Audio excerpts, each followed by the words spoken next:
له العمايل بالسيارة، فزعت هي وياه بالسيارة، عملوا سكس لشبعوا هو وياها.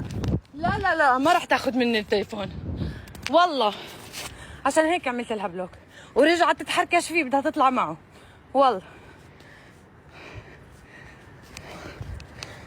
يلا بتحب الفضايح.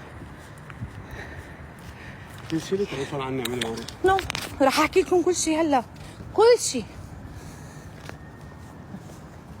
طيب شيلي اللايف عني. لا انا حرة، مش ممشيني حافية ما حدا مشاك حالك. وتارك ابني اللي عمره 3 شهور لحاله بالغرفة.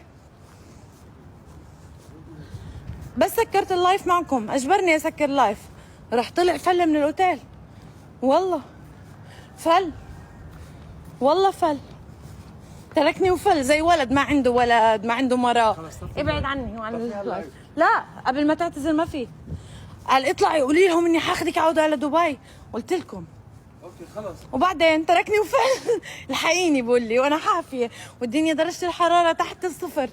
انا طالعه، ها طلعوا شو لابسه، طلعوا جوزي كيف ملحقني لإله بالشارع وابني لحاله فوق والله. والله وعم يحكي تليفونات مع امي ومع خيي وما بعرف مين. خليها تسكر اللايف. عم جبت انيت البيت لوحدها. وانا قلت لها ما تخريها كلها. لا واضح.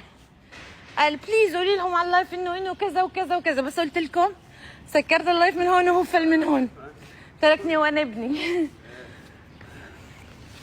مع مين عم تحكي؟ مع مين عم تحكي؟ سكري اللايف. مع مين عم تحكي؟ سكري اللايف. مع مين عم تحكي؟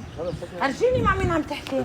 طب ما انت فضحنا بكل الاوتيل هلا سائل مع مين عم تحكي؟ خلص سكري اللايف. طب ما ليه ما قعدت فوق؟ ما انت قلت لي سكري هاللايف، ليه سحبت حالك وطلعت لما قلت لي بليز سكري هاللايف؟ لانه عم تقولي لي عم تسكري اسماء البنات بالباب. ما هن انت نمت معهم، ليه انا بذكر؟ عيب. عيب مين؟ هي فارقه معها، ما بتشتغل بدبي هلا، ما انت طالع لها على دبي تشتغل.